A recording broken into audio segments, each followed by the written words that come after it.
بسم اللہ الرحمن الرحیم۔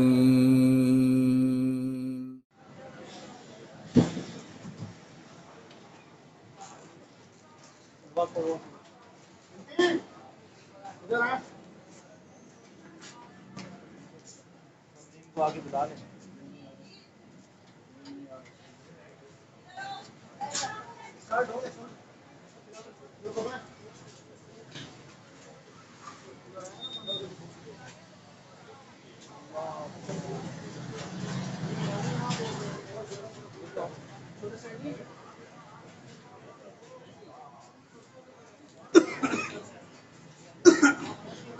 اسی کو لگا لینا، اسی کو لگا لیں، بڑے والے کو، بڑے والے کو گھما دینا، اسی اوپر رکھے بھی ہو جائے۔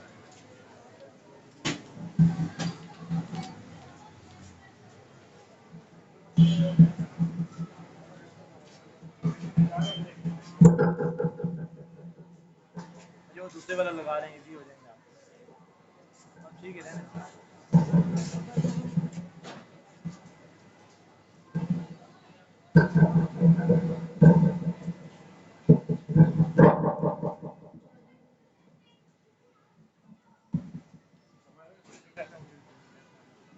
محمد والے محمد صلوات اللہم صلی علی محمد۔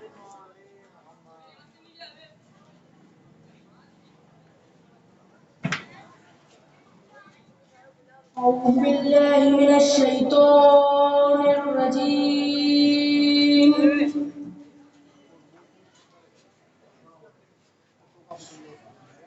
بسم الله الرحمن الرحيم.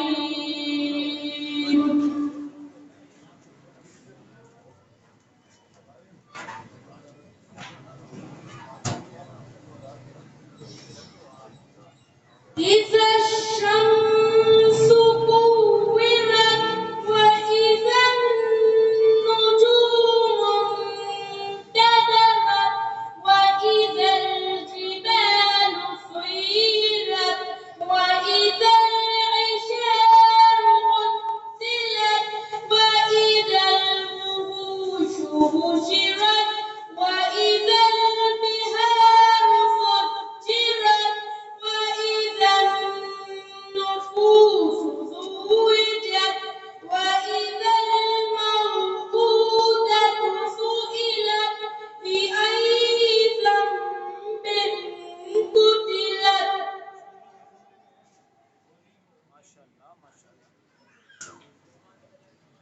وإذا الصحف نشرت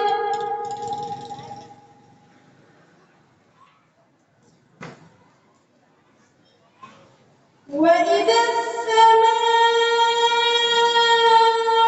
كشطت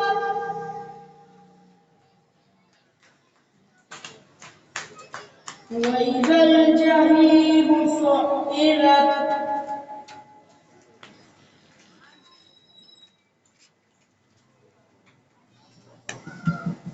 وإذا الجنة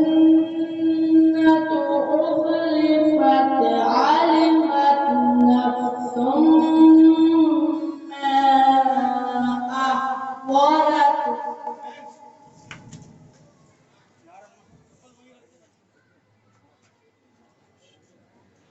فلا أقسم بالخنس الجوار الكنس والليل إذا عسعس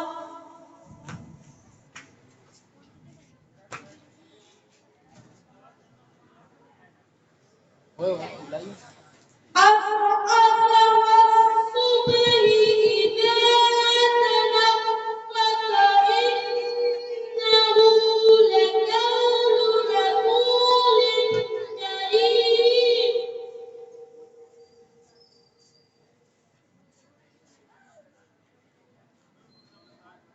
فلا أقسم بالخنس الجوار الكنس والليل إذا عسعس والصبح إذا تنفس إنه لقول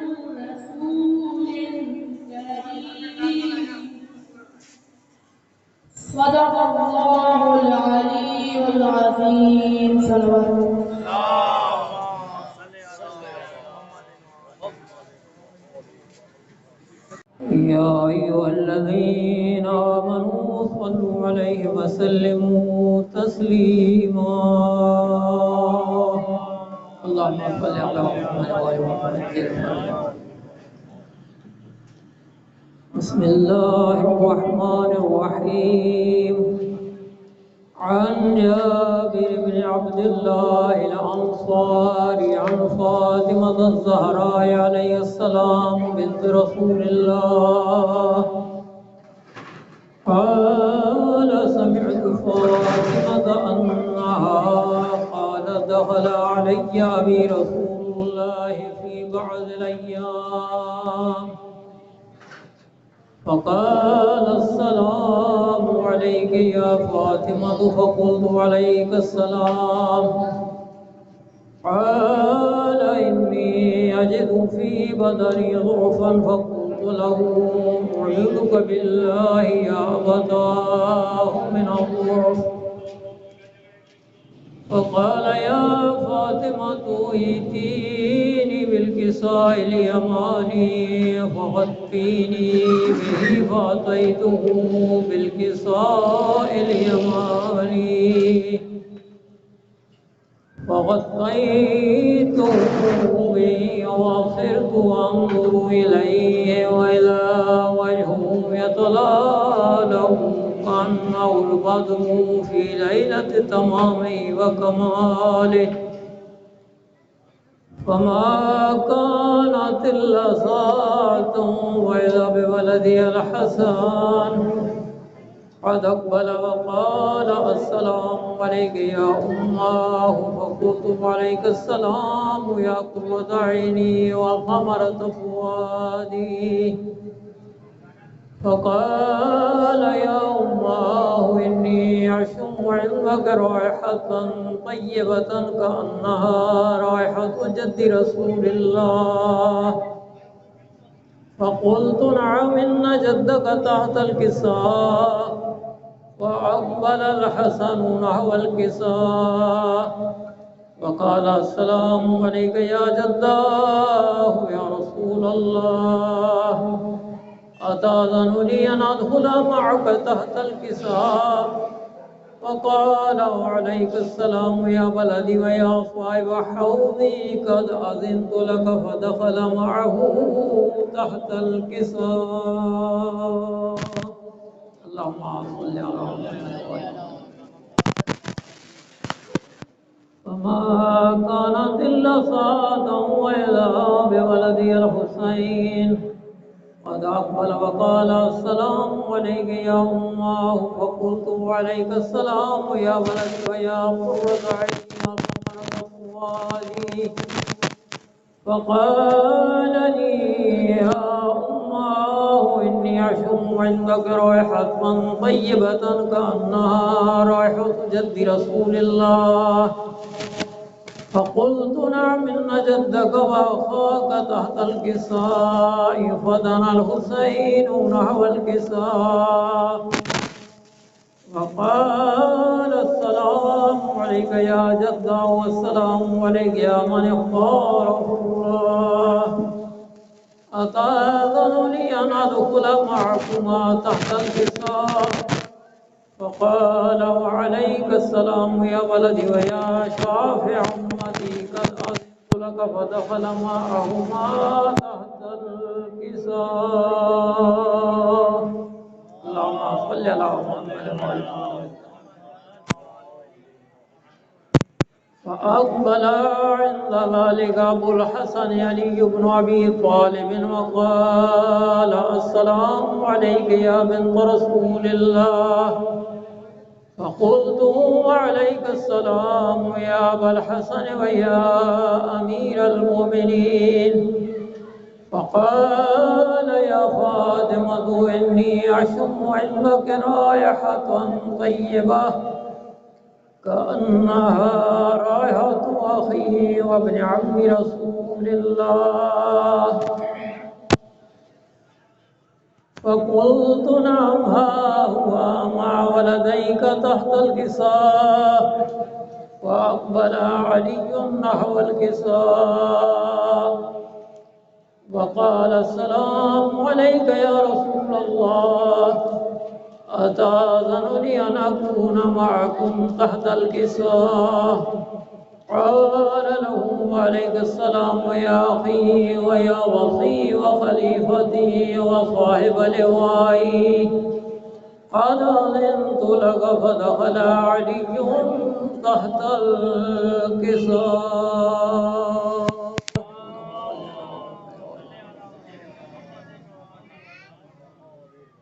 ثم أتيت نحو الكساء وقلت السلام عليك يا بطاه يا رسول الله أتأذن لي أن أكون معكم تحت الكساء؟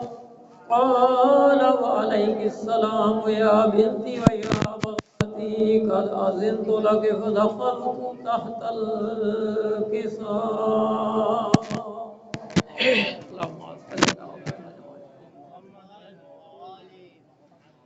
فلما اكتملنا جميعا تحت الكساء أخذ بي رسول الله بطرف الكساء فأومأ بيده اليمنى إلى السماء وقال اللهم إن هؤلاء أهل بيتي وخاصتي وحامتي لحمهم لحمي ودمهم دمي يؤلمني ما يؤلمهم ويحزنني ما يحزنهم وأنا حرب لمن حاربهم وسلم لمن سالمهم وعدو لمن عاداهم ومحب لمن أحبهم إنهم مني وأنا منهم. فاجعل صلواتك وبركاتك ورحمتك وغفرانك ورضوانك علي وعليهم وأذهب عنهم الرجس وطهرهم تطهيرا.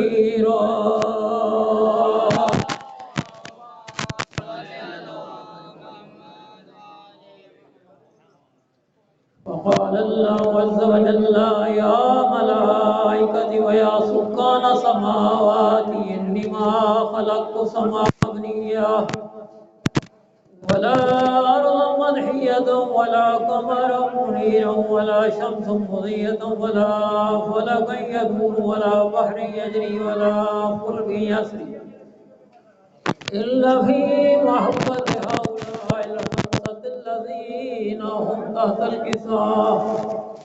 فقال الأمين جبرائيل يا رب ومن تحت الكساء؟ فقال عز وجل هم أهل بيت النبوة ومعدن الرسالة هم فاطمة وأبوها وبعلها وبنوها. اللهم صل على محمد. فقال جبرائيل يا رب أتأذن لي أن أهبط إلى الأرض لأكون معهم سادسا؟ فقال الله نعم قد أذنت لك. فهبط الأمين جبرائيل وقال السلام عليك يا رسول الله. العلي الأعلى يقرأك السلام ويخصك بالتحية والإكرام ويقول لك وعزتي وجلالي إنما خلقت سماء مبنية ولا أرض ملحية ولا قمر منيرا ولا شمس مضية ولا فلكا يدور ولا بحر يجري ولا فلك يسري إلا لأجلكم ومحبتكم وقد أذن لي أن أدخل معكم فهل تأذن لي يا رسول الله؟ فقال رسول الله وعليك السلام يا أمين وحي الله إنه نعم قد أذنت لك. فدخل جبرائيل معنا تحت الكساء.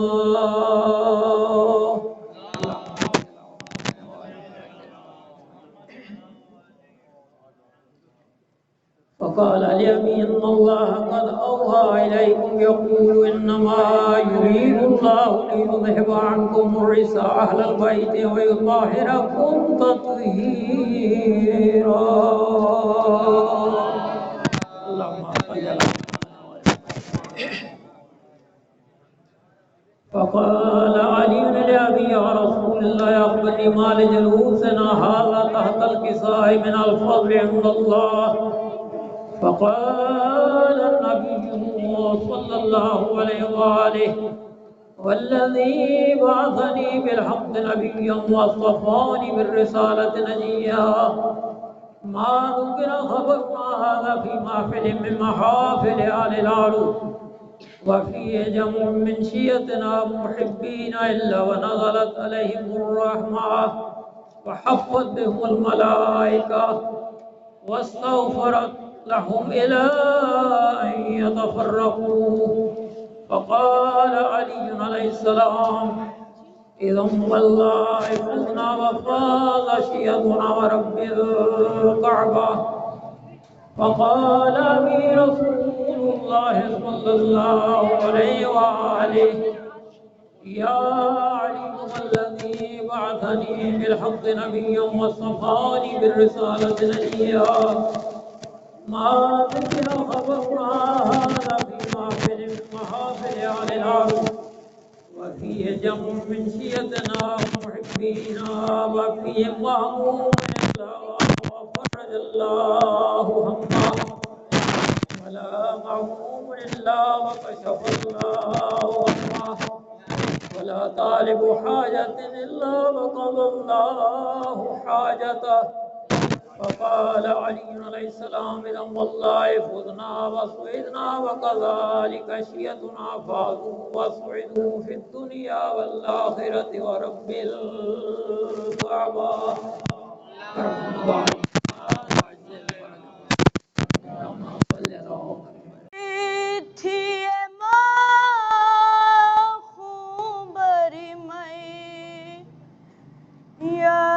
سے لپٹ کر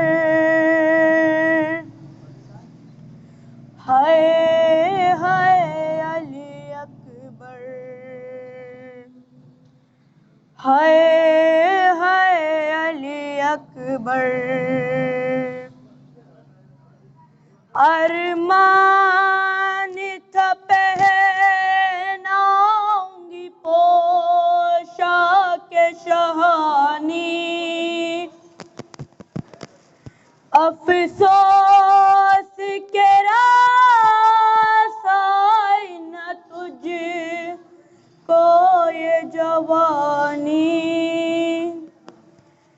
کیسا تھا مقدر ہائے ہائے علی اکبر ہائے ہائے علی اکبر اتنا تو ذرا ٹھہرو تمہیں دلہا بنا لوں پھر ایک جھلک سیر کی صغرا کو دکھا لوں بے چین تھی خواہر ہائے ہائے علی اکبر ہائے ہائے علی اکبر کہتی تھی اے مخمر میت سے لپٹ کر ہائے ہائے علی اکبر ہائے ہائے علی اکبر پہلے تو ایک آواز پہ اٹھ جاتے تھے بیٹا اب اتنی صداؤں پہ بھی پہلو نہیں بدلا کیا ہو گیا دلبر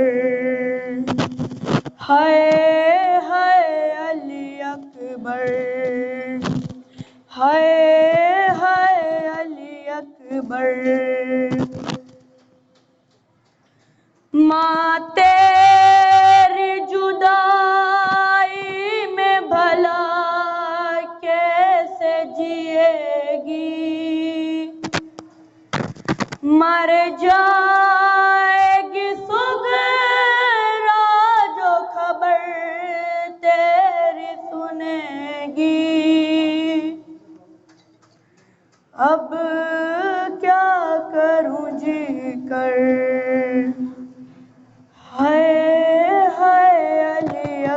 اکبر ہائے ہائے علی اکبر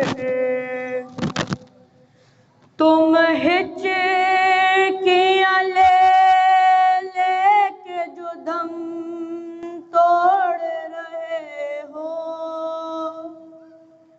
موما سے ہمیشہ کے لیے موڑ رہے ہو کیوں روٹھے ہو دلبر ہائے ہائے علی اکبر ہائے ہائے علی اکبر جب کوئی جوان لاش نظر آتی ہے محشر ایک یاد سوئے کرب و بلا جاتی ہے محشر دل روتا ہے کہہ کر ہائے ہائے علی اکبر ہائے ہائے علی اکبر کہتی تھی اے ماں خون بھری میت سے لپٹ کر ہائے ہائے علی اکبر ہائے ہائے علی اکبر بر محمد و آل محمد صلوات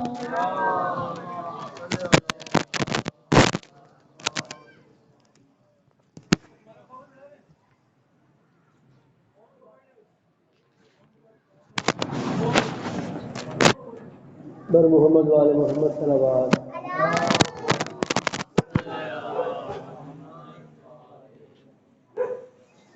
بار دیگر صلوات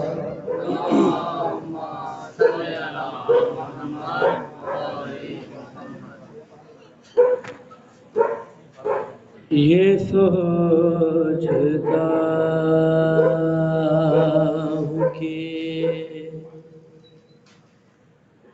عابد کا حال کیا ہوگا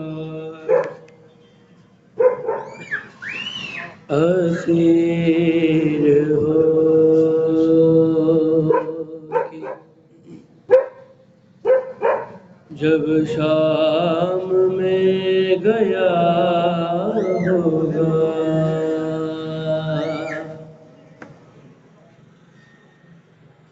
یہ سوچتا ہوں کہ عابد کا حال کیا ہوگا سنا ہے شام میں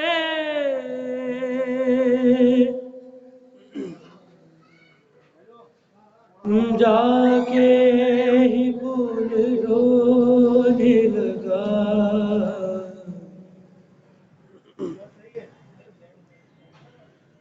سنا ہے شام میں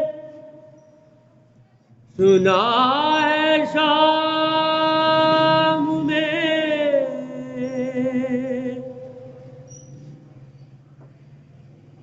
جا کے ہی پھول رونے لگا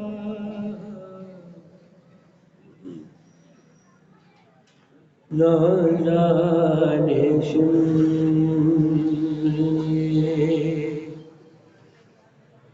اس وقت کیا کہا ہوگا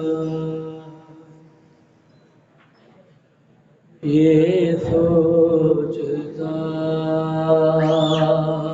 کہ عابد کا حال کیا ہوگا گلے کی داغ نے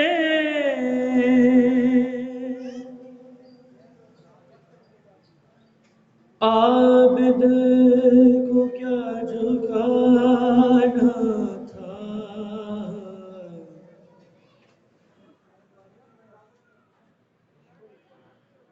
گلے کی داغ نے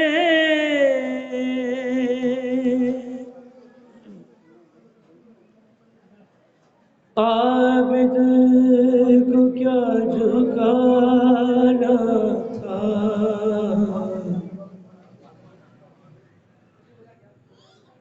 وہ اپنے کھوئے ہوئے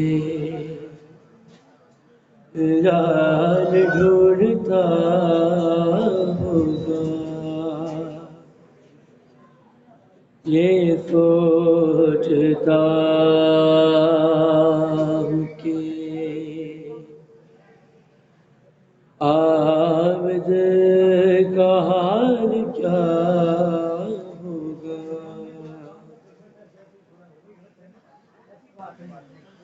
وہ سوچتا تھا تو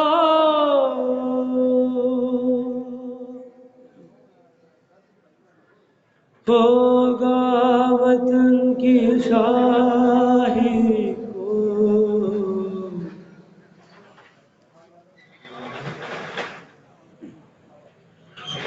وہ سوچتا تھا تو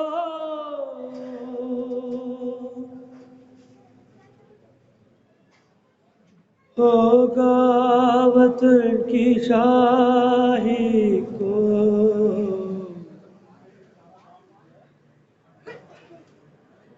بہن کو دفن کی پردیس میں گیا ہوگا،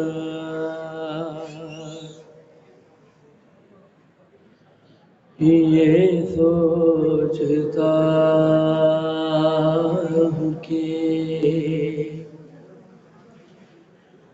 عابد کا حال کیا ہوگا، اسیر ہو کے جب شام میں گیا ہوگا، پر محمد والے محمد صلی اللہ علیہ وسلم مجھے کوئی سکینہ بارہ جگہ صلوات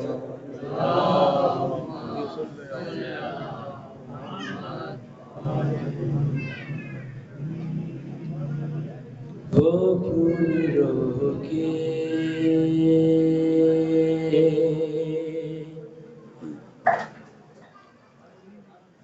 وہ خون رو کے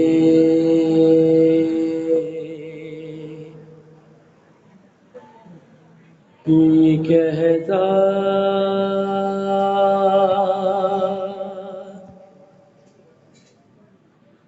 رہا زمانے سے،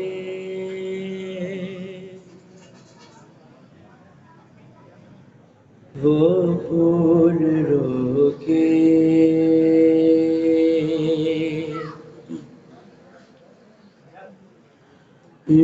کہتا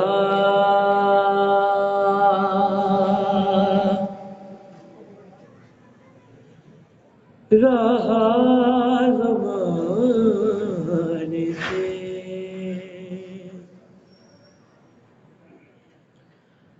ردائے چھینو نہ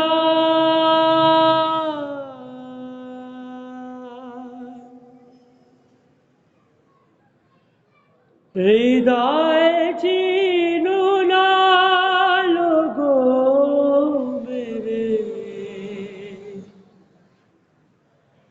گھرانے سے،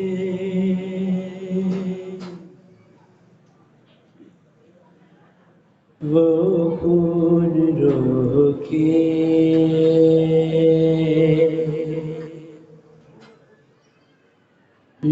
کہتا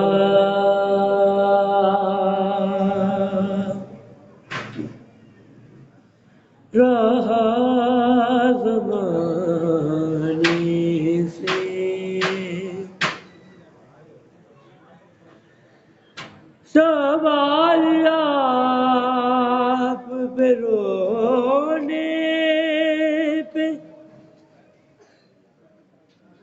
اس کے سونے پہ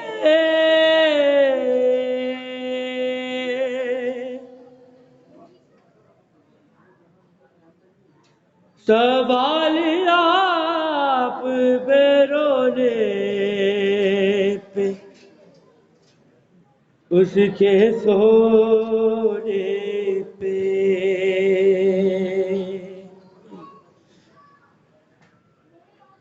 وہ مارتے تھے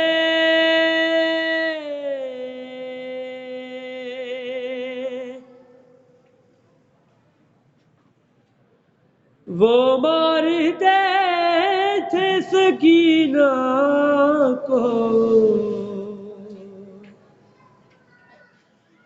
ہر بہانے سے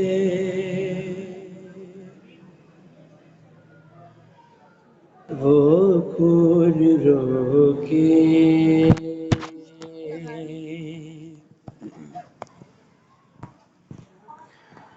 یہ کہتا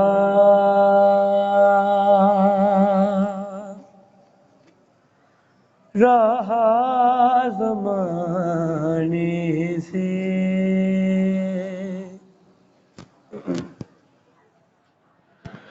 بلاتی کس طرح باش کو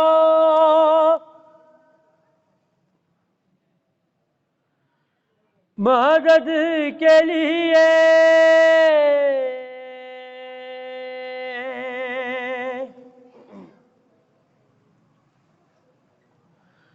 بلاتی کس طرح باش کو مدد کے لیے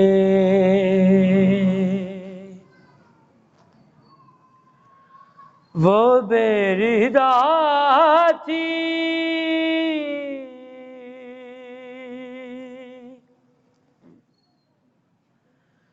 وہ بےردا تھی سسکتی رہی بلانے سے وہ خون روکے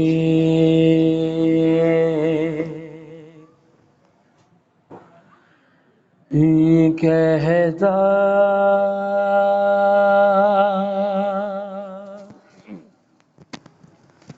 رہا زمانے سے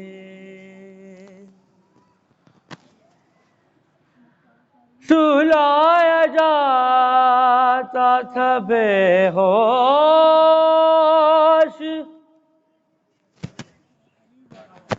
کر کے دوروں سے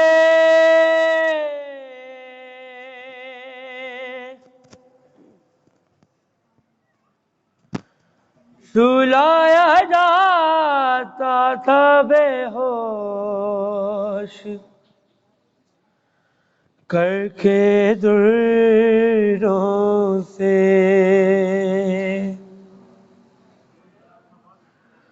اٹھایا جاتا تھا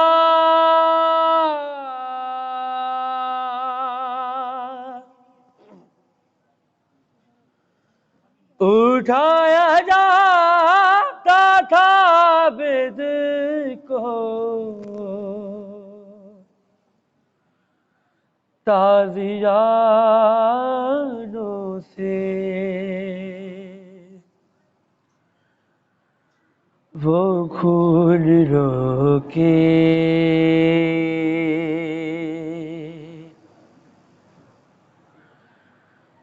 یہ کہتا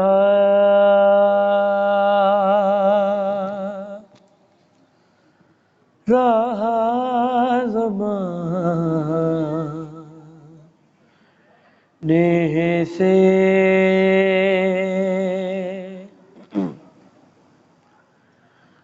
رضائے چھینو نا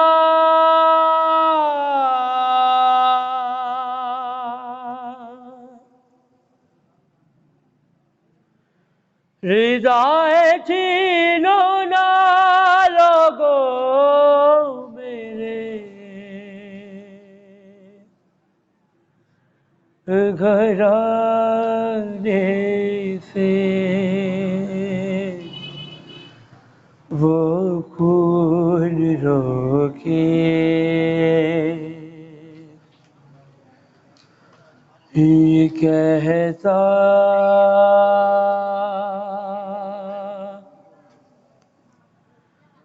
رہا زمانے سے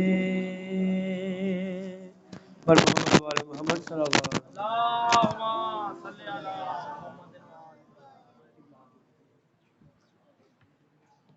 بارے محمد والے محمد صلی اللہ علیہ وسلم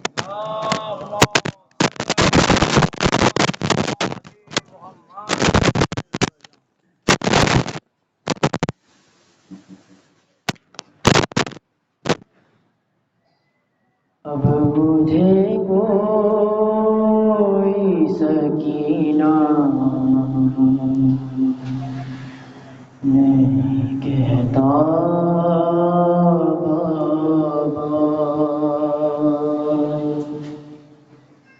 اب مجھے کوئی سکینہ نہیں کہتا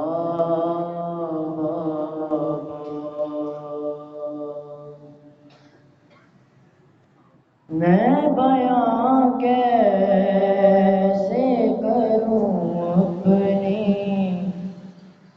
مصیبت تم سے، کیا کروں اپنے تماچوں کی شکایات تم سے، سنتی ہوں دادی نے بھی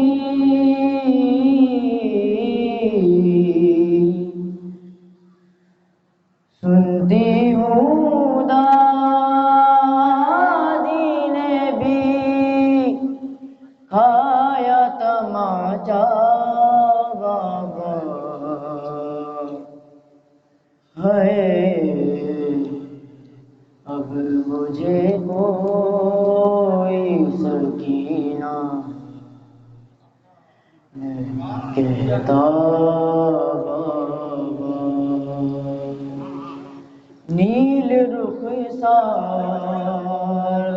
پہ بینائی بھی جس کی کم ہو، عمر ہو 4 برس اور کمر میں خم ہو، آپ نے دیکھی ہے کیا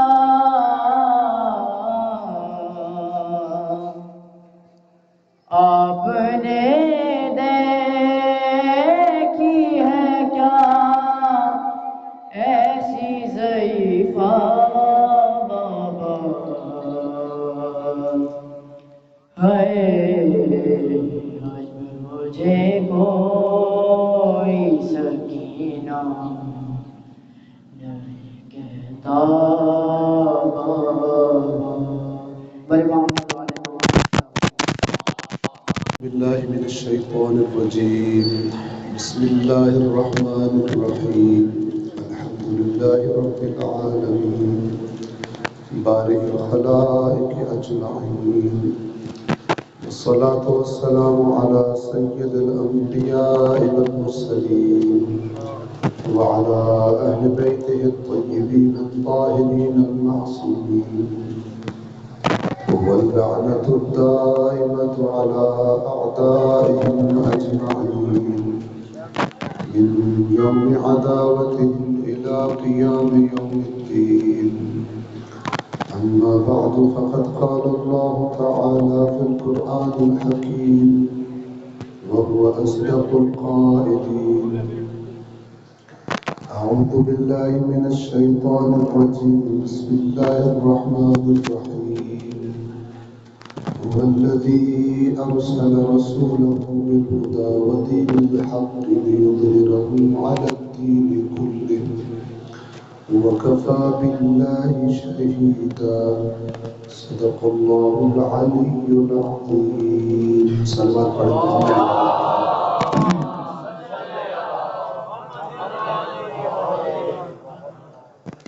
آپ مومنین کے سامنے قرآن کریم کی سورۃ الفتح آیت نمبر 28 کی تلاوت کی ہے، اور اسی آیت کے بارے میں انشاءاللہ اپنی عرائض آپ کی خدمت میں پیش کروں گا.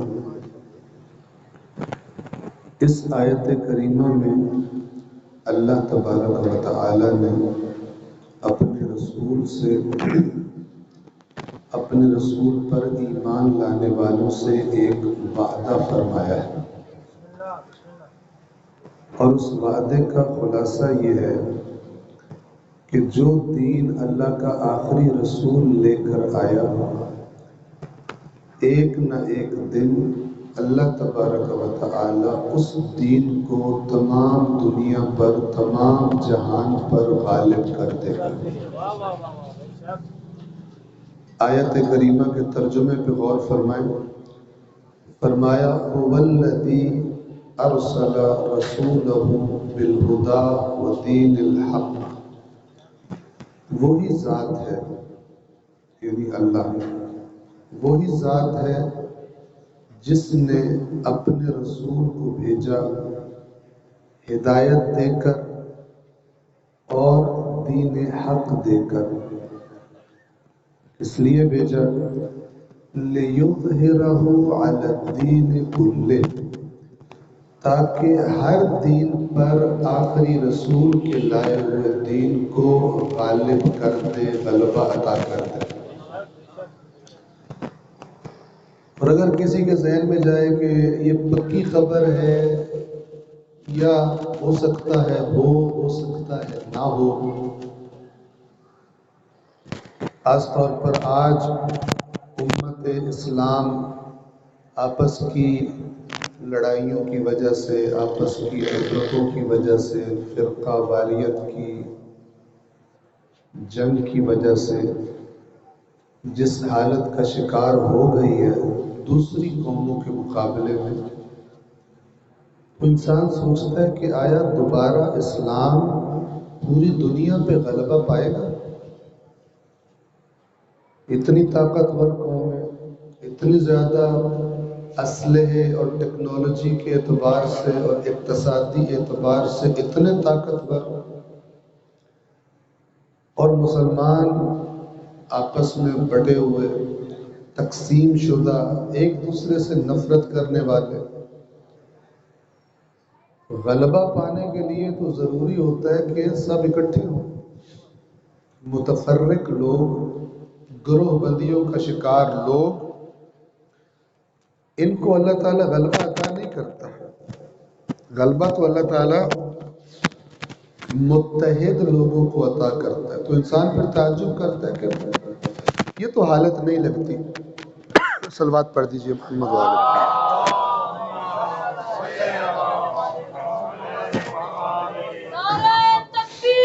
اللہ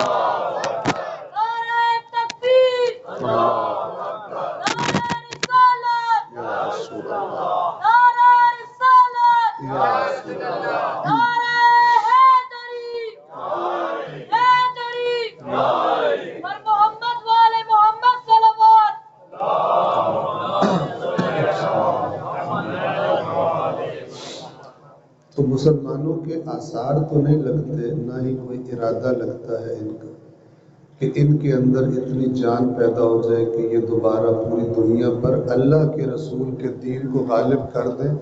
یہ اللہ کے رسول کے دین کو دوسروں پہ کیا غالب کریں گے، یہ خود اس دین پر صحیح طرح عمل کر کے راضی نہیں ہے۔ جی غلط تو نہیں کہہ رہا؟ اگر آپ کو لگ رہا ہو کہ میں غلط کہہ رہا ہوں تو اپنے پاکستان کے اندر ہی کتنی کرپشن ہے اس کو دیکھ لو، ٹھیک ہے؟ اور ساری کرپشن کر کے بھی یہ مسلمان سمجھتے ہیں ہر ایک کو، ہر مسلک والے کو ان کے اپنے اپنے مولویوں نے کسی نہ کسی بہانے جنت کا ٹکٹ دے دیا ہے، اور وہ سمجھتے ہیں کہ ہم جو مرضی گھپلے کر لیں، رشوتیں کھا لیں، لوٹ لیں غریبوں کو، لوٹ لیں قومی خزانے کو، اینڈ میں ہم نے جنت میں ہی جانا۔ جنہوں نے اپنے دین کا چہرہ بگاڑ کر وہ دین کہ جو آیا ہی اس لیے تھا کہ لوگ بے ایمانیاں چھوڑ کر اللہ کی اطاعت میں آ جائیں، اس دین کے ماننے کا دعویٰ کرنے والے آج ان کے ملک کو دنیا کے کرپٹ ملکوں میں کون سا مقام دیا جاتا ہے؟ بات سمجھ رہے ہیں؟ تو خود تو دین پہ صحیح طرح عمل نہیں کرتے تو ساری دنیا پر یہ دین کیسے غالب آئے گا، انسان تعجب کرتا ہے۔ لیکن اللہ نے فرمایا کہ وَكَفَى بِاللَّهِ شَهِيدًا، اس بات پر یہ جو وعدہ اللہ فرما رہا ہے کہ ساری دنیا پر ایک دن یہ دین دوبارہ غالب آئے گا، تمام وہ قانون جو اسلام کے علاوہ ہیں ان پر یہ غالب آ کر رہے گا، اس بات پر گواہی کے لیے اللہ اکیلا کافی ہے۔ اللہ کو کسی کی گواہی کی ضرورت نہیں ہے۔ یہ انقلاب کب آئے گا، کس کے ذریعے آئے گا، کیسے آئے گا، اس کے بارے میں چند باتیں آپ کی خدمت میں عرض کرنا چاہتا ہوں، پھر صلوات پڑھ دیجیے محمد وآلہ محمد۔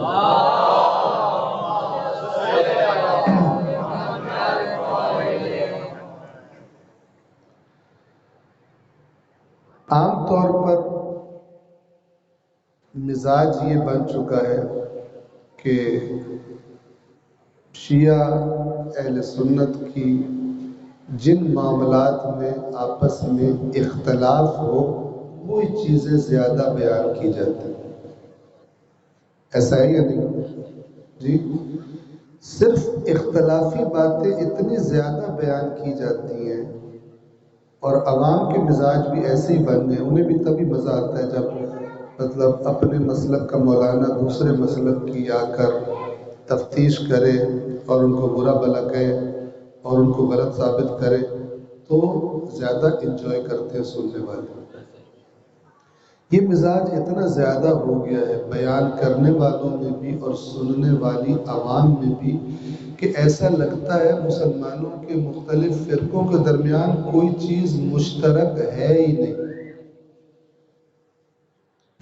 تو آج آپ کی خدمت میں عرض کرنا چاہتا ہوں کہ یہ جو آخر الزمان میں دین اسلام تمام دنیا پر غالب آئے گا، یہ ایک ایسا موضوع ہے کہ جس کے بارے میں شیعہ، بریلوی، دیوبندی، اہل حدیث سب کا اتفاق ہے اور سب کا ایمان ہے کہ یہ کام آخر الزمان میں ہو کر رہے گا۔ توجہ فرما رہے ہیں؟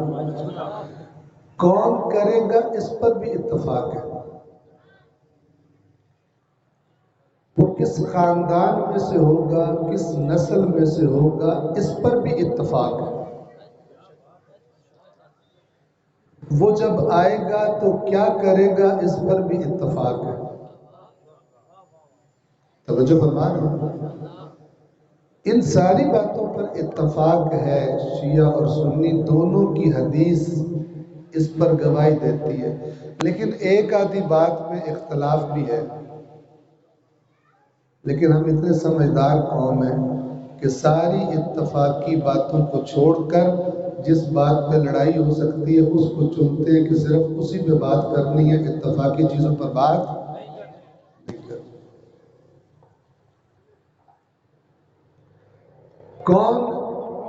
کون ہوگی وہ ہستی کہ جو اس انقلاب کو برپا کرے گی؟ شیعہ کتب حدیث اور اہل سنت کتب حدیث دونوں گواہی دے رہی ہیں کہ جو ہستی یہ انقلاب برپا کرے گی اس کا نام رسول اللہ کا نام ہوگا اور اس کا لقب حضرت مہدی علیہ السلام ہوگا۔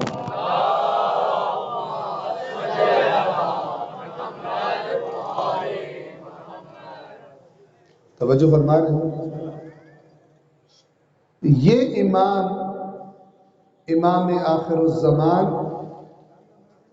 یہ کس کی نسل سے ہوں گے؟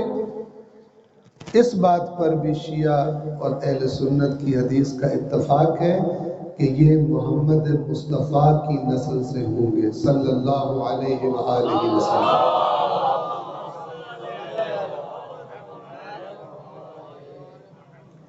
اور ایک قدم آگے اس بات پر بھی اتفاق ہے کہ یہ امام علی و زہرا کی اولاد میں سے ہو۔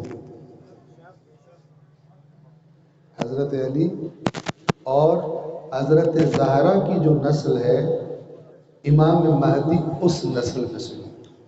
تو جناب سیدہ فاطمہ زہرا کے ذریعے رسول اللہ کی نسل ہو گئی اور علی و زہرا کی اولاد اس نسل میں سے اور اس خاندان میں سے یہ امام آخر الزمان ہوں گے۔ اس پر بھی اتفاق ہے۔ کیا کریں گے جب آئیں گے؟ دونوں کی حدیثوں میں یہ بیان کیا گیا کہ جب یہ آئیں گے رسول اللہ کا یہ فرزند جب آئے گا تو اس دنیا کو عدل اور انصاف سے اسی طرح پر کر دے گا جس طرح اس کے آنے سے پہلے ظلم اور جور سے بھر چکی ہو۔ یعنی اس دنیا سے ظلم اور جور کا، ناانصافیوں کا، ظلم کا خاتمہ کر دے گا، اور وہ نظام جو رسول اللہ قرآن کی شکل میں لے کر آئے تھے اس پوری روئے زمین پر وہ نظام قائم کر دیا جائے گا۔ اس میں بھی اتفاق ہے،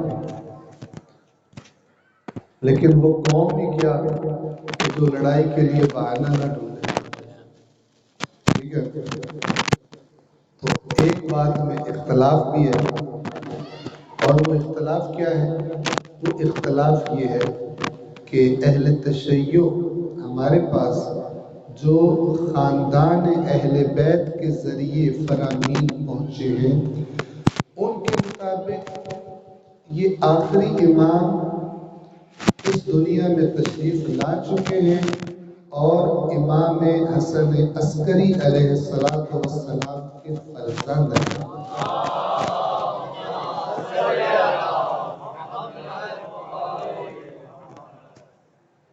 دنیا میں تشریف لا چکے، اللہ کے حکم سے انسانوں کی نظروں سے غائب ہے، اور جب اللہ کا حکم ہوگا ظہور فرمائیں گے اور اپنی تحریک کا، اپنے قیام کا آغاز کریں گے۔ تحریک کس چیز کی ہوگی؟ ظلم کے خاتمے کی، آج کی زبان میں تو کرپشن کے خاتمے کی،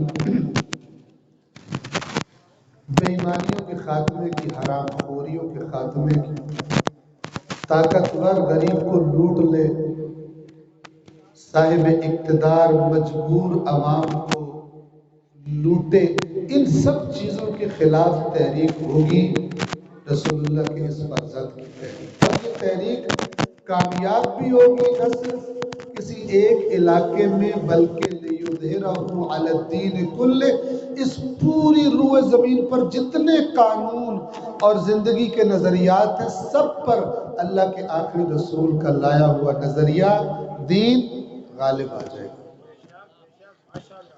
یہ تحریک نہ صرف اٹھے گی بلکہ کامیاب بھی ہوگی.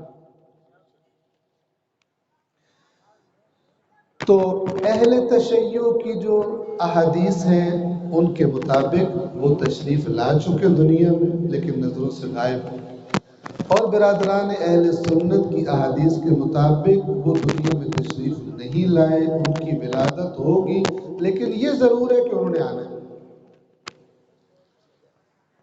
یہ دنیا میں آ چکے ہیں یا دنیا میں نہیں آئے، اس میں اختلاف ہے. ہم نے کیا کہا، اتنا اختلاف کافی ہے لڑنے کے لیے، ٹھیک ہے نا؟ ہمیں تو لڑنے کا بہانہ چاہیے ہوتا، تو یہ لڑنے کے لیے کافی ہے. باقی ساری چیزیں جو مشترک ہیں ان کو اٹھا کے سائڈ پہ پھینکو، ہم نے پہلے لڑائی کرنی. ایسا ہے یا نہیں جی؟ ایسا ہے نا؟ صحیح ہے یا غلط ہے جی؟ اچھا آپ یہ کہہ رہے ہیں کہ ہے بھی ایسا ہی اور ہے بھی غلط، تو پھر اسے صحیح کیوں نہیں کرتے؟ اگر آپ کو پتہ ہے کہ ایسا ہوتا ہے اور یہ بھی پتہ ہے کہ، یا مجھے کچھ کرنے کے لیے کہہ رہے ہیں کہ غلط ہے، چونکہ مولانا کہہ رہے ہیں غلط ہے تو غلط ہے ہی غلط، یہ ہے ہی غلط. جن کو دین کی اختلافی باتیں نکال کر اس پہ لڑائی کرنے کا شوق ہے، آپ کو بتا دوں اللہ تعالیٰ نے قرآن میں فرمایا ہے، اے رسول ان الذین فرقوا دینہم وکانوا شیعا لست منہم فی شیء. اے رسول جنہوں نے اپنے دین کو فرقے فرقے کر دیا اور گروہ گروہ بن گئے، میرا ان کے ساتھ کسی قسم کا کوئی تعلق.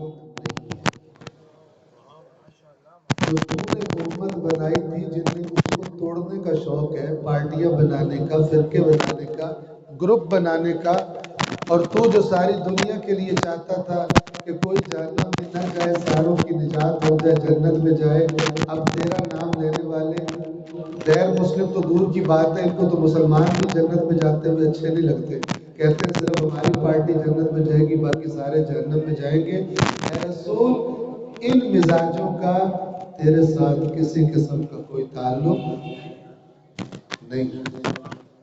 کون سا مزاج؟ الذین فرقوا دینہم، جنہوں نے دین کو فرقے فرقے کر دیا. لست منہم فی شیء. اس جملے کا مطلب کیا ہے؟ کسی چیز میں بھی تیرا کوئی تعلق نہیں، کسی قسم کا، کسی بات میں تیرا ان سے کوئی تعلق نہیں. یعنی یہ فرقہ واریت کا جو بھی شوقین ہے اور اس بنا پر دوسرے مسلمانوں سے لڑنا چاہتا ہے، نفرت کرتا ہے، قرآن کی پہلی خوشخبری اس کے لیے یہ ہے کہ یہ حرکت تیری رسول کے ساتھ تیرا ہر قسم کا تعلق ختم کر دے گی. ایک آدمی سے تعلق ختم نہیں کرے گی بلکہ کیا کرے گی؟ تمام چیزوں میں تیرا تعلق رسول کے ساتھ ختم ہو جائے گا. لیکن یہ باتیں ہماری توجہ کیوں نہیں ہے ان باتوں کی طرف؟ کیونکہ ہم اتنے اللہ اور اللہ کے رسول کی بات ماننے والے ہیں کہ اللہ اور اللہ کے رسول نے ہمیں کہا، ہمیں تاکید کی کہ تم نے ایک کتاب ضرور پڑھنی ہے اگر اللہ اور اس کے رسول پر ایمان رکھتے ہو. توجہ ہے؟ اور اس کتاب کا نام کیا ہے جی؟ آپ خود بتائیں نا، ذرا سارے بتائیں. جو چپ بیٹھے ان کو شک ہے ان کو اور کتاب ہے. وہ ایک کتاب جس کا پڑھنا ہر اس شخص پر لازم ہے کہ جو اللہ اور اللہ کے رسول کو مانتا ہے، خواہ شیعہ ہو، خواہ اہل سنت ہو، بریلوی ہو، دیوبندی ہو، جو بھی ہو، سب کی بات کر رہا ہوں. جس پر اس کتاب کا پڑھنا بغیر سمجھے نہیں، سمجھ کے، چونکہ جو سمجھ کے پڑھے گا اس کو پتہ چلے گا اللہ نے کیا فرمایا. تو یہ قوم اتنی سمجھدار ہے کہ لڑائیاں کرنے کی تو بڑی شوقین ہے، لیکن جو اللہ تبارک و تعالیٰ نے، اللہ کے رسول نے تاکید فرمائی کہ یہ جو دین اسلام ہے، اس کا جو سلیبس ہے، اس کا جو نصاب ہے، یہ ایک کتاب تم نے ضرور پڑھنی ہے. تو ہماری اکثریت نے اللہ اور اللہ کے رسول کو اپنے عمل سے کیا جواب دیا کہ ہمیں آپ پیارے تو بڑے لگتے ہیں، ہمیں جنت بھی بڑی پیاری ہے، لیکن قرآن ہم نے کوئی نہیں پڑھا.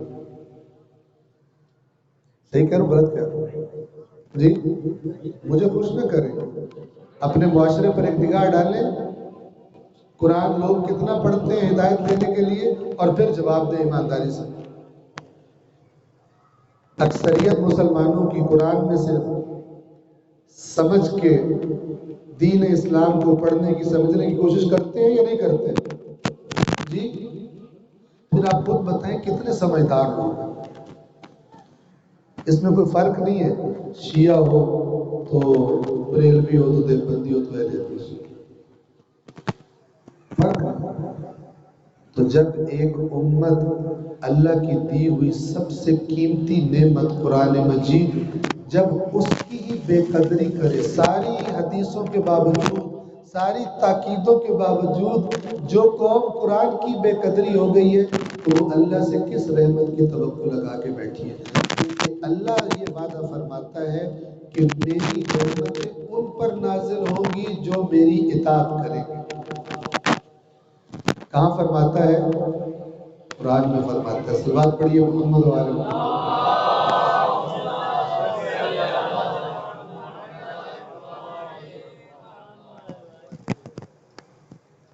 یہ باتیں میں کیوں کر رہا ہوں؟ کل صبح اربعین حسینی ہے۔ اربعین حسینی کس لیے؟ ایک واقعے کی یاد جسے زندہ رکھنا ضروری ہے۔ یہ ایسے ہی کوئی رسم نہیں ہے کہ میں نے اس نیت سے جانا ہے اربعین میں شرکت کرنی ہے، چونکہ مجھے شرکت کر کے بڑا ثواب ملے گا، میرے گناہ معاف ہو جائے گی، میری جنت پکی ہو جائے گی، اور اگر میرے دل میں کوئی منتیں مرادیں اولاد نہیں ہے تو اولاد ہو جائے گی، نوکری نہیں لگی تو نوکری لگ جائے گی، رشتہ ہونا تو رشتہ ہو جائے گا۔ اس قسم کی فضولیات۔ اصل میں اربعین کیا ہے؟ اصل میں اربعین، توجہ کریں، جو بھی زندہ قوم ہوتی ہے ان کی ایک خصوصیت ہوتی ہے کہ وہ لوگ جنہوں نے اس قوم کے لیے، ان کے نظریے کے لیے قربانیاں دی ہوتی ہیں، وہ قوم خود زندہ رہنے کے لیے ان کی یادوں کو زندہ رکھتی ہے۔ ہمارا وطن عزیز پاکستان، ٹھیک ہے، ایسے جان باز کہ جنہوں نے مثلا پاکستان کے ساتھ جو دشمنوں کے ساتھ جو جنگیں لڑی گئی، جنہوں نے اپنی جانوں کا نذرانہ پیش کیا، ان کی یاد زندہ رکھنا یہ قوم کا فخر ہے یا قوم کا فخر نہیں؟ جی اللہ گواہ ہے کہ جن لوگوں نے پاکستان کی دھرتی کی حفاظت کے لیے اپنی جانوں کا نذرانہ پیش کر دیا، اپنے بچے یتیم کروا دیے، اپنی بیویاں بیوہ کر دی، صرف اس لیے کہ اس ملک میں امن و امان کے ساتھ یہ عوام رہ سکے، اس عوام کا جو بندہ بھی ان کا قدردان نہیں ہے وہ خائن ہے۔ مجھے فرما رہے ہیں؟ کیونکہ اللہ تبارک و تعالیٰ کیا فرماتا ہے؟ حل جزاء الاحسان الا الاحسان، احسان کا بدلہ احسان کے سوا کچھ ہے؟ تو انہوں نے جو اتنا بڑا احسان کیا کہ ہم اس ملک میں آرام سے زندگی گزار رہے ہیں، تو کم از کم جس وجہ سے انہوں نے زندگیاں قربان کی تھی ان کی یاد زندہ رکھ کے اس جذبے کو زندہ رکھا جائے۔ تو اربعین اور کیا ہے، محرم اور کیا ہے؟ ہم بات کر رہے ہیں پاکستان کی، نظریہ پاکستان کی، نظریہ پاکستان کی حفاظت کرتے ہوئے، وطن عزیز پاکستان کی حفاظت کرتے ہوئے جو مارا جائے، پاکستان کی قوم پر فرض ہے کہ اس کی یاد کو زندہ رکھے تاکہ وہ جذبہ، وہ نظریہ زندہ رہے۔ تو اس سے کئی گنا بڑھ کر خاتم النبیین کے دین، ان کے لائے ہوئے نظریے کی حفاظت کے لیے جس نے اپنا گھر بار قربان کر دیا ہو، خود بھی ذبح ہو کر نیزوں پہ چڑھا دیا گیا ہو، اس کی یاد جو زندہ نہیں رکھتا وہ خائن ہے۔ وہ جو فرما رہے ہیں کون ہے وہ؟ اللہ کے نبی نے فرمایا، شیعہ سنی کا اس پر بھی اتفاق ہے، الحسن والحسین سیدہ شباب اہل الجنہ۔ حسن اور حسین جنت کے جوانوں کے سردار ہیں، عام جنتی نہیں ہے، کون ہے؟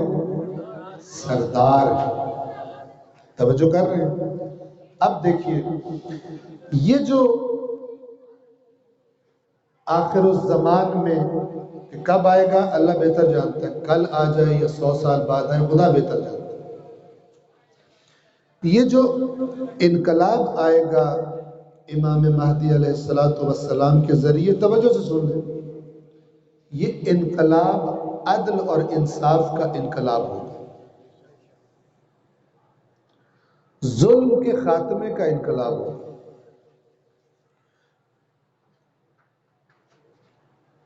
جسے ہم کرپشن کا نام دیتے ہیں، اس کے خاتمے کا انقلاب ہوگا۔ ہم اپنے آپ کو اس زمانے میں اس امام کے منتظر کہتے ہیں، ہم کہتے ہیں کہ ہم حالت انتظار میں ہیں۔ تو جس امام کا میں انتظار کر رہا ہوں، اگر مجھے پتہ ہے کہ وہ بے ایمانی کے خلاف قیام کرے گا، تو اگر میں خود بھی اپنی زندگی میں، اپنے کاروبار میں یا اپنی نوکری میں، اپنے فرائض میں بے ایمانی کرتا ہوں، تو میں امام کا انتظار کس لیے کر رہا ہوں؟ کہ آ کے مجھے مارے؟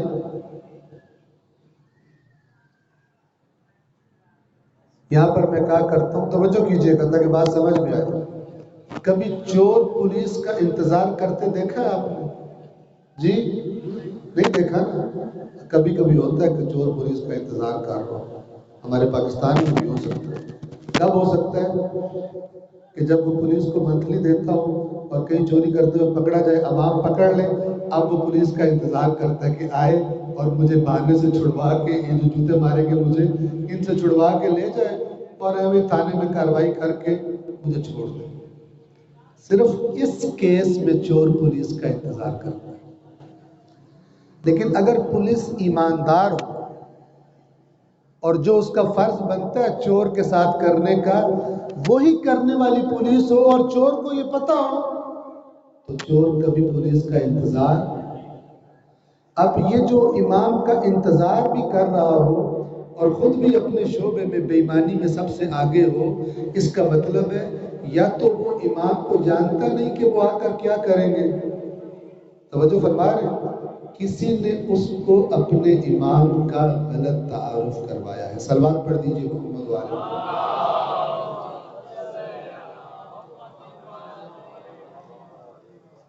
تو امام کا انتظار کرنے والا کہلانے کا پہلا قدم یہ ہے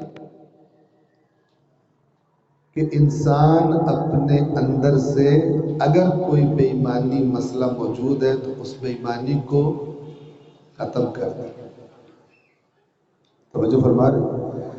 وہ نظام جو امام نے آ کے، جس کا نام اسلام ہے، جو قرآن کریم کا نظام ہے، جو اس امام نے آ کر نافذ کرنا ہے اس دنیا میں، اس امام کا انتظار کرنے والے کا کم سے کم یہ فریضہ بنتا ہے کہ اس نظام کو پہلے اپنے وجود پر تو نافذ کرے۔ ٹھیک ہے؟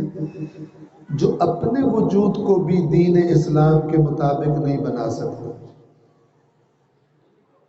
وہ امام کا انتظار کس لیے کر رہا ہے؟ مار کھانے کے لیے؟ کہ امام آئیں گے اور جب امام کی باتیں سنے گا۔ اچھا، یہاں پر ایک بات اور کرنا چاہتا ہوں، امید ہے کہ آپ کو سمجھا پاؤں گا۔ آپ صلوات پڑھ دیجئے محمد والے کو۔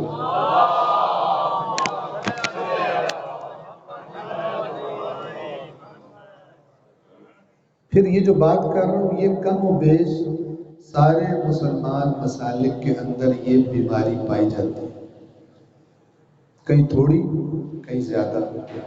اگر نہ پائی جاتی ہو تو آپ میری اصلاح کر دیجئے گا کہ مولانا صاحب آپ غلط کہہ رہے ہیں، ایسے تو کوئی بات نہیں، ٹھیک ہے نا؟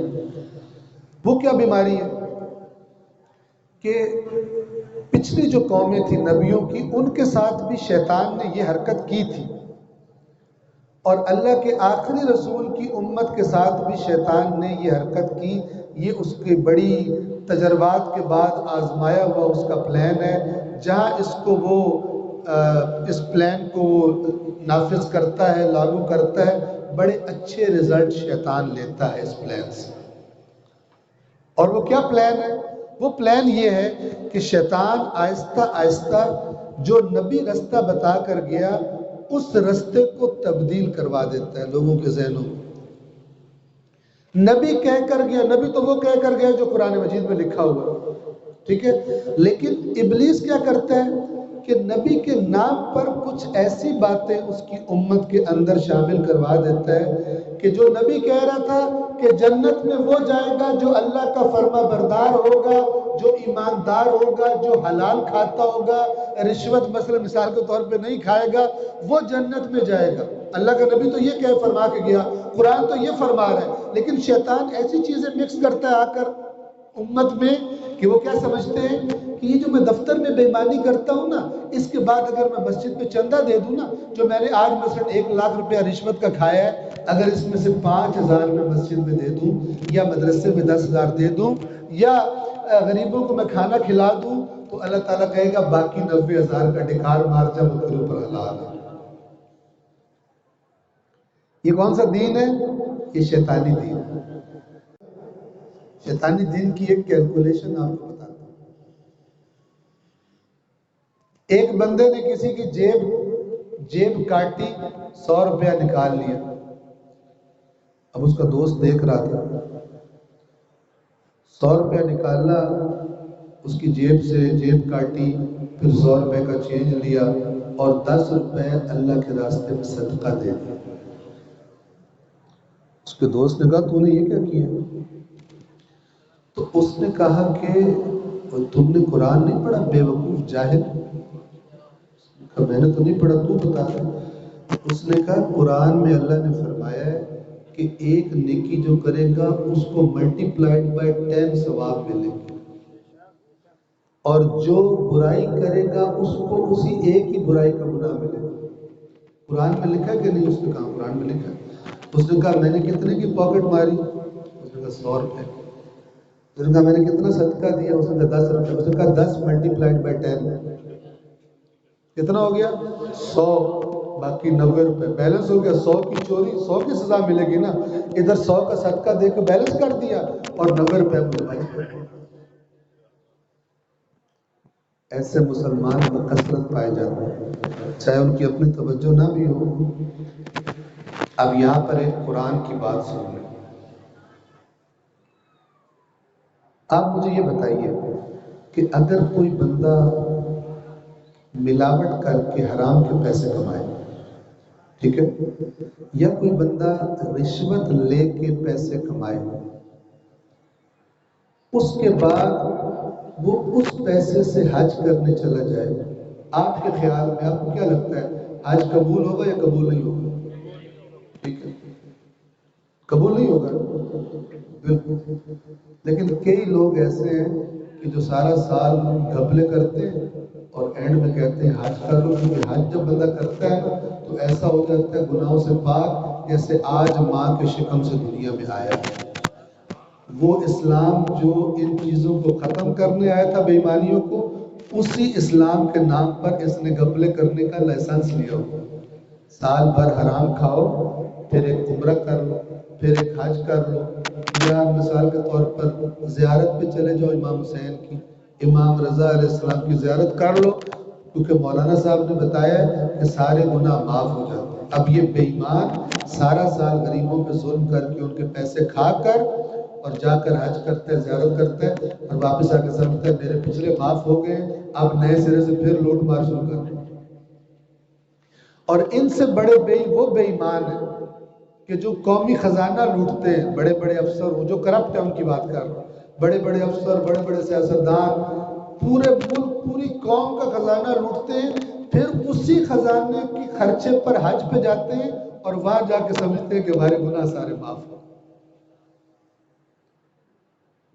اس قسم کا جو دین کا تصور رکھتا ہے ذہن میں، تو اس سے زیادہ کرپشن پروموٹ کرنے والا دین، کرپشن کی حوصلہ افزائی کرنے والا دین آپ کو دنیا میں کہیں اور نہیں ملے گا جیسا اسلام کو یہ لوگ سمجھی بیٹھے۔ اسلام کے احکام کو پامال کرو حرام کھاؤ، حرام خوریاں کرو، اور پھر جا کے اپنے مذہب کے مطابق کوئی ثواب والا کام کر لو تو تمہارے سارے کے سارے گناہ کیا ہو جائیں گے؟ انہوں نے سمجھا اللہ تبارک و تعالیٰ کسی نعوذ باللہ کسی کرپٹ جج کی طرح ہے کہ وہ جج کی عدالت میں کیس جاتا ہے تو کہتا ہو تو نے قومی خزانہ لوٹا 1 کروڑ کا گھپلہ کیا ہے، وہ کہتا ہے جج صاحب 20 لاکھ آپ رکھ لیں باقی چھوڑ دیں، جج کرتے 30 کر دے باقی 70 دے دیں، میں فیصلہ نہیں کروں۔ آیا اللہ تبارک و تعالیٰ ایسا ہے کہ تم کروڑ لوٹو اور اس کے بعد 20-30 کی مسجد بنوا دو، اس کا مدرسہ بنوا دو، باقی ہڑپ کر جاؤ۔ یاد رکھیں کہ جو بھی کسی انسان نے چھوٹے لیول پر یا بڑے لیول پر جو بھی اگر میں نے کسی کا کھایا ہے ناجائز طریقے سے، جب تک قیامت کے دن وہ میرا گریبان پکڑ کے وصول نہیں کر لے گا، اللہ تبارک و تعالیٰ مجھے جنت میں نہیں جانے دے گا، چاہے میری نمازوں کے ڈھیر لگے ہو۔ میں نے کئی بندے دیکھے کہ جب تک آن سروس تھے، ڈیوٹی پہ تھے، گپلوں پہ گپلے، رشوتوں پہ رشوتیں، اور جب ریٹائر ہو گئے داڑھی رکھ لی، لباس بھی بڑا نیکو والا کر لی، ٹوپی بھی پہن لی، اور مسجد اپنوں کے پیسوں سے بنوائی ہوئی مسجد میں پہلی صف میں کھڑے بھی ہو گئے اور 2-3 حاجی اکٹھے کر مارے، تو کہتے ہیں حاجی صاحب، پتہ نہیں ہے کہ حاجی صاحب کے پیچھے کتنے ظلموں کا حساب نامہ لکھا پڑا ہے۔ یہ میں کیوں کہہ رہا ہوں، میں اپنی بات تمام کرنے لگا۔ یہ جو ہم امام حسین کی یاد بناتے ہیں، اور میں نے ابھی جو امام مہدی علیہ السلام کے بارے میں بات کی، امام مہدی علیہ السلام، امام حسین علیہ السلام، امام محمد باقر، امام جعفر صادق، باقی ائمہ، مولا علی علیہ السلام، رسول اللہ صلی اللہ علیہ وآلہ وسلم، اہل بیت اطہار، رسول اللہ کے اصحاب، ان سب کے سب کی ایک ہی بات تھی، اور اس بات کا نام ہے اللہ کی اطاعت۔ توجہ فرما رہے ہیں؟ جو اللہ کی اطاعت کا عادی ہے وہ کل قیامت کے دن دیکھے گا کہ اللہ نے میرا نام مسلمانوں میں محمد مصطفیٰ کے امتیوں میں لکھا ہوگا۔ لیکن جو بڑے ویسے جشن مناتا ہے، ویسے بڑا روتا ہے، ویسے بڑے جلوس یہ وہ، لیکن جب اپنی عملی زندگی میں جاتا ہے نہ اس کو رسول اللہ یاد رہتے ہیں، نہ اس کو امام حسین یاد رہتے ہیں، کوئی اس کو اہل بیت یاد نہیں رہتے، وہاں پہ صرف یا ابلیس تیرا آسرا اور 2 گھپلے کرتا رہتا ہے۔ وہ قیامت کے دن دیکھے گا کہ اللہ اس سے کہے گا کہ تیرا دین وہ تھا جس پر تو عمل کرتا تھا، تیرا دین وہ نہیں تھا جس گھر میں تو پیدا ہوا تھا، تیرا دین وہ نہیں تھا جس کے نام پر تو کچھ رسومات ادا کرتا تھا، جس قانون کے تحت تو نے زندگی گزاری، جس قانون کے تحت تو فیصلے کرتا تھا کہ یہاں پر کیا کرنا ہے، وہ تیرا دین ہے، اور تیرے زیادہ فیصلے ابلیس کے قانون کے مطابق ہوتے تھے، اس کی مرضی کے مطابق ہوتے تھے، اور تیرے بہت کم فیصلے اللہ کی مرضی کے مطابق ہوتے تھے۔ صلوات پڑھ دیجیے محمد۔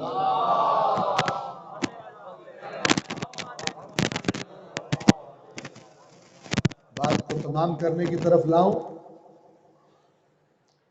قرآن مجید میں اللہ تبارک و تعالی نے فرمایا کہ میں عمل صرف اس سے قبول کرتا ہوں، یاد رہے گا نا آپ، میں عمل صرف اس سے قبول کرتا ہوں، نیک عمل، برے عمل کی تو بات ہی نہیں ہو رہی کہ برا عمل اللہ قبول کرے، ٹھیک ہے نا، نیک عمل، میں عمل صرف ان سے قبول کرتا ہوں جن کے عمل کی بنیاد تقوی پر ہو،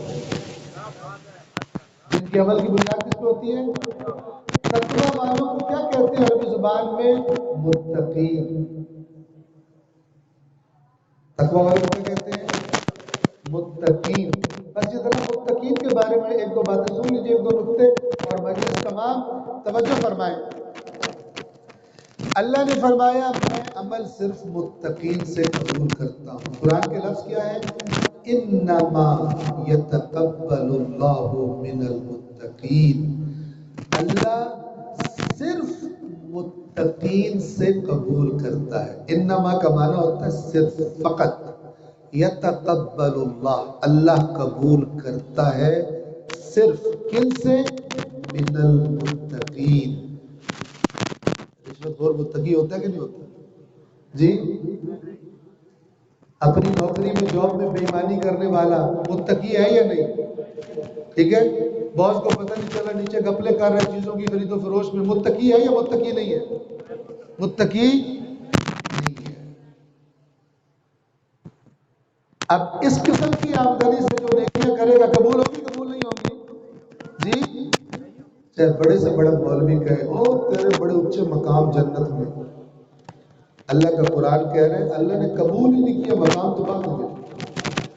انما یتقبل اللہ من المتقین، اللہ صرف متقین سے قبول کرتا ہے. ایک وہ جنت جس میں جانے کے لیے سب خواہش مند ہیں، اللہ قرآن میں فرماتا ہے اعدت للمتقین، اس جنت کو تیار کیا گیا ہے کن کے لیے؟ للمتقین، متقین. قرآن مجید کی ہدایت کسے فائدہ دے گی؟ الف لام میم ذالک الکتاب لا ریب فیہ ھدی للمتقین. بلا من اوفى بعهده واتقى فإن الله يحب المتقین. جس نے جو اپنے عہد کو پورا کرتا ہے اور تقوی اختیار کیے رکھتا ہے تو اللہ متقین سے محبت کرتا ہے. تو جو متقی نہیں اس سے اللہ محبت بھی نہیں کرتا. تو میری آپ سے التماس ہے کہ ہم میں سے کوئی ایسا نہ ہو.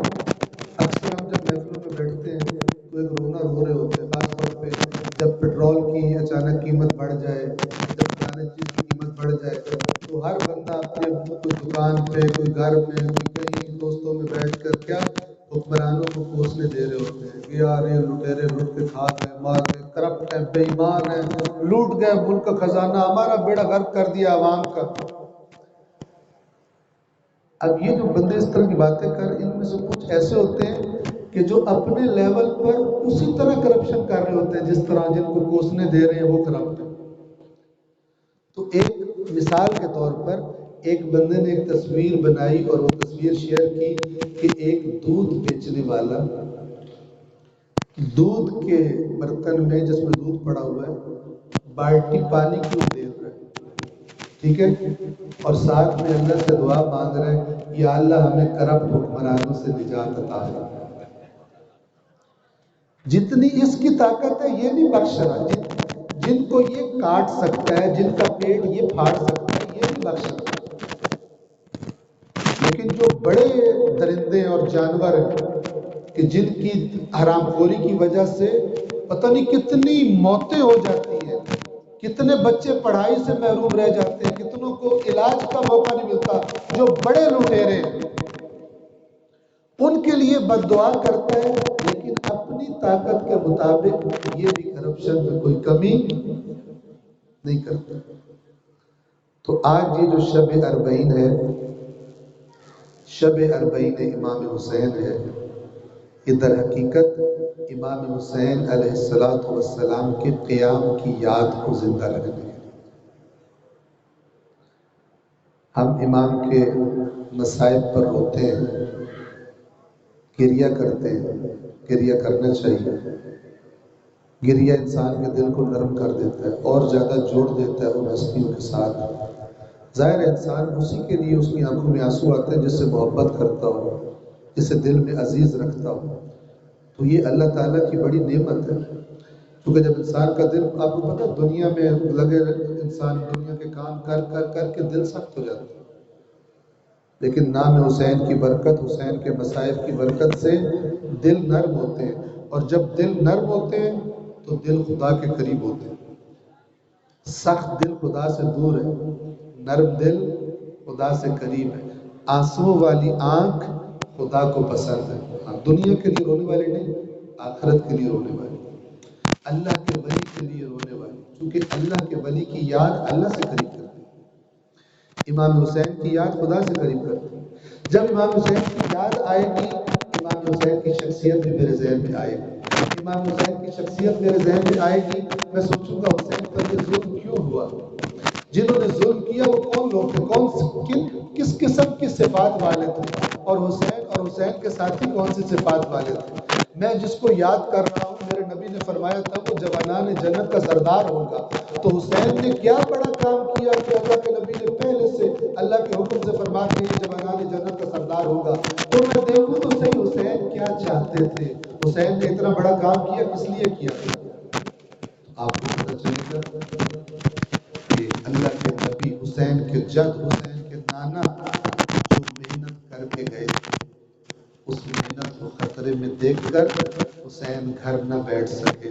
حسین نے مدینہ چھوڑا, پھر حسین نے مکہ چھوڑا اور پھر حسین کربلا پہنچ گئے. اور کربلا کے واقعات و حادثات آپ سنتے رہتے ہیں. 10ویں عاشور کو کیا ظلم و ستم ہوا. آج شب 20 سفر ہے اور روایات کے مطابق یہ وہ شب ہے کہ کل جو سورج طلوع ہوگا 10ویں محرم کو اپنے بھائی سے جو بہن جدا ہوگی آج کل 20 سفر کے دن دوبارہ اس بھائی کی قبر پر آئے گا.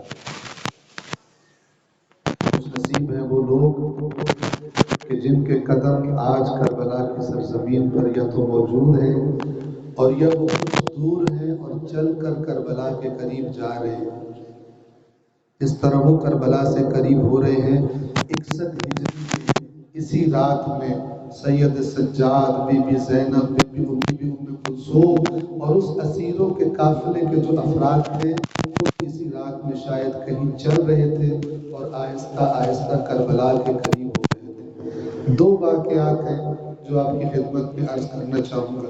ایک صحابی رسول جناب جابر ابن عبداللہ انصاری کا 40 پر امام حسین کی قبر کی زیارت کے لیے آنا ہے, اور دوسرا اسی دن اسیران کربلا کا قافلہ ان کا امام حسین کی قبر پر اور دیگر شہداء کربلا کی قبروں پہ آنا ہے. روایات میں اس طرح بیان کیا گیا کہ جابر ابن عبداللہ انصاری کہ جن کی عمر اس وقت 75 سال تھی اور آنکھوں سے نابینا ہو چکے تھے. ایک شخص جس کا نام عطیہ اوفی ہے وہ اور ایک اور غلام ان کے ساتھ 61 ہجری میں 20 سفر کے دن امام حسین کی قبر کی زیارت کے لیے کربلا آئے. عطیہ اوفی بیان کرتے ہیں کہ جب ہم کربلا پہنچ گئے تو جابر ابن عبداللہ انصاری نے مجھ سے کہا مجھے فرات کے کنارے لے جاؤ, اپنے حبیب حسین سے ملاقات کرنی ہے, پہلے غسل کرنا چاہتا ہوں. جابر ابن عبداللہ انصاری نے غسل کیا, لباس تبدیل کیا, ایک خوشبو لگائی اور پھر اپنے عورت سے کہا کہ میرا ہاتھ پکڑ کر میرے حبیب حسین کی, میرے رسول کے نواسے حسین کی قبر کے پاس مجھے لے جاؤ. آہستہ آہستہ روایت کے لفظ ہیں چھوٹے چھوٹے قدموں سے جابر ابن عبداللہ انصاری نے چلنا شروع کیا. جیسے ہی عطیہ اوفی نے بتایا کہ ہم مولا حسین کی قبر کے پاس پہنچ گئے ہیں, ایک دفعہ جابر نے کہا میرا ہاتھ حسین کی قبر پر رکھ دو. حسین کی قبر پر ہاتھ رکھا گیا. ایک جابر نے چیخ ماری اور غش آ گئے. جب کچھ دیر کے بعد افاقہ ہوا تو اپنے رخسار کو حسین کی قبر کی مٹی پر رکھ کر آہستہ آہستہ 3 مرتبہ پکارا یا حسین یا حسین یا حسین. اب جو جواب نہیں پایا تو جابر پکار کر کہنے لگے حبیب اللہ یجیب حبیبہ. مولا حسین جب کوئی دوست کسی دوست سے ملنے کے لیے آتا ہے اور اسے پکارتا ہے تو بھلا اس کا دوست اس کی پکار کا جواب نہیں دیتا تو یہ کیسا ہے کہ میں آپ کو پکارتا ہوں لیکن آپ کی طرف سے جواب نہیں سنتا. پھر خود ہی دعا پڑا اور فرمانے لگے, کہنے لگے کہ مولا مجھے پتا ہے آپ میرا جواب کیوں نہیں دیتے, اس لیے کہ یہ خبر مجھ تک پہنچی ہے کہ ظالموں نے اسی سرزمین پر آپ کا سر تن سے جدا کیا تھا اور پھر اس کو نیزوں پر بلند کر دیا تھا. ابھی جابر کے یہی راز و نیاز جاری تھے کہ غلام جابر نے اچانک کہا کہ دور سے کچھ لوگ آتے محسوس ہوتے ہیں. جابر ابن عبداللہ نے اپنے غلام سے کہا جاؤ پتہ کرو, اگر تو ابن زیاد کے سپاہی ہیں تو ہم کہیں بھاگ کر اپنی جان بچائیں, لیکن اگر تو نے مجھے آ کر یہ خبر دی کہ یہ آنے والے لوگ میرا مولا سجاد ہے, علی کی بیٹی زینب ام کلثوم ہے, تو تجھے خدا کے راستے میں آزاد کر دوں گا۔ یہ غلام دوڑ کر گیا اور واپس آ کر خبر دی کہ جابر یہ تو وہی اسیران اہل بیت کا قافلہ ہے جو کربلا کی زیارت کے لیے آیا ہے۔ جابر نے اپنے غلام کو راہ خدا میں آزاد کیا اور اب اس طرح سے چلے اس قافلے کی طرف کہ نہ پاؤں میں جوتا تھا اور نہ سر پہ چادر تھی۔ اب جو قریب پہنچے تو مولا سجاد نے جابر کو دیکھا، دونوں نے ایک دوسرے کو گلے سے لگایا اور مولا نے کربلا کے مصائب بیان کرنے شروع کیے۔ اے صحابی رسول، اے جابر ابن عبداللہ انصاری، آپ کو نہیں معلوم آپ کربلا میں موجود نہ تھے۔ اسی سرزمین پر 10ویں کے دن ہمارے بچوں کو ذبح کیا گیا۔ میرے 6 ماہ کے بھائی علی اصغر کی گردن پر تیر لگا، اب میرے جوان بھائی علی اکبر کے سینے میں برچی لگی، میرے چچا حسن کی نشانی قاسم کو میرا بابا حسین اٹھا کر لایا۔ اسی سرزمین پر لعینوں نے ہمارا پانی بند کیا تھا، اسی سرزمین پر میرے بابا کو پیاسا شہید کیا گیا۔ اور اے جابر، جب سب کو شہید کر دیا گیا اور دن تمام ہوا، سورج غروب ہوا، تو پتہ نہیں ہم سے کیسی دشمنی تھی ان کی کہ ظالموں نے شب ہمارے خیموں پر حملہ کر دیا اور میری بہن سکینہ کو تماچے مارے، میری بہن سکینہ کے کانوں سے بالیاں چھین لی۔ الا لعنت اللہ علی القوم الظالمین وسيعلم الذین ظلموا ای منقلب ینقلبون۔ پروردگار اس قلیل ذکر کو، اس قلیل عبادت کو اپنی بارگاہ میں قبول فرما۔ پروردگار قرآن کریم اور محمد و آل محمد نے جو راستہ دکھایا ہے، اس راستے کی معرفت اور اس راستے پر چلنے کی اور ثابت قدم رہنے کی توفیق، اور اپنی آئندہ نسلوں کی اسی کے سائے میں تربیت کرنے کی توفیق ہم سب کو عطا فرما۔ پروردگار وہ کام کہ جن سے تو راضی ہوتا ہے انہیں کرنے کی، اور وہ کام جن سے تو ناراض ہوتا ہے انہیں نہ کرنے کی، اگر کرتے ہیں تو انہیں ترک کرنے کی ہم سب کو توفیق عطا فرما۔ اے پروردگار، کربلا نے بتایا ہے کہ یہ دنیا عارضی ہے اور دنیا کی ہر چیز کے مقابلے میں تیرا دین اور تیری رضا برتر ہے۔ پروردگار حسین کے اس پیغام کو سمجھنے کی ہم سب کو توفیق عطا فرما۔ پروردگار جو مومنین یہاں پر تشریف فرما ہے اور اپنے دلوں میں کوئی پریشانی، کوئی حاجت رکھتے ہیں، کسی مشکل کا شکار ہے، پروردگار اپنی عزت و جلال کا واسطہ تمام مومنوں کی مشکلات کو آسان فرما۔ پروردگار جن مومنین نے جو بیمار ہیں اور بالخصوص جنہوں نے دعا کے لیے کہا ہے، حاضرین فرش عزا میں سے اگر کوئی بیمار ہیں، ہمارے عزیز و اقارب میں سے، دوستوں میں سے کوئی بیمار ہے، پروردگار بیمار کربلا کا صدقہ تمام بیماروں کو شفاء کاملہ و عاجلہ عطا فرما۔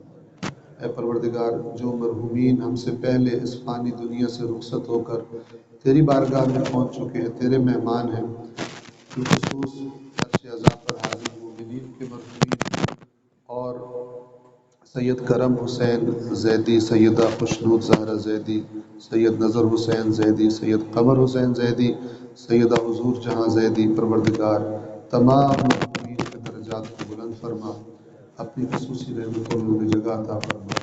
ہم سب کی موت، ہم سب کا خاتمہ خیر پر، ایمان پر اور آل محمد کی محبت پر فرما۔ اللہم صلی علی محمد و آل چھوڑو یہ اب لڑائی، ہر اس غم میں سب برابر، آپس میں بھائی بھائی، اس غم سب برابر، آپس میں بھائی بھائی، پیغام یہ امن کا، پیغام یہ امن کا، دنیا کو ہم بتائیں، ہم منائے،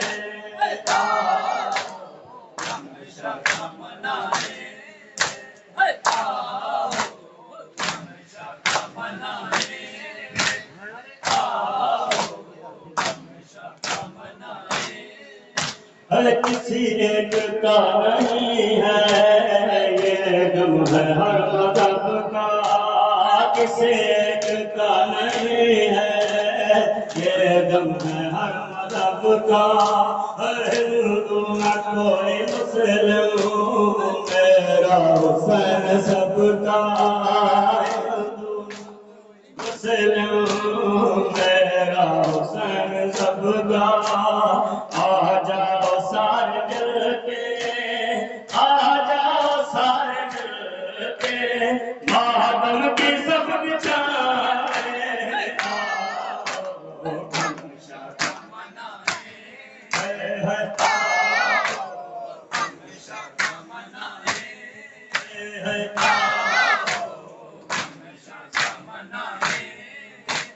آؤ ہمیشہ کا منائے، اب ہے سپاہ مہدی سالار خامنائی،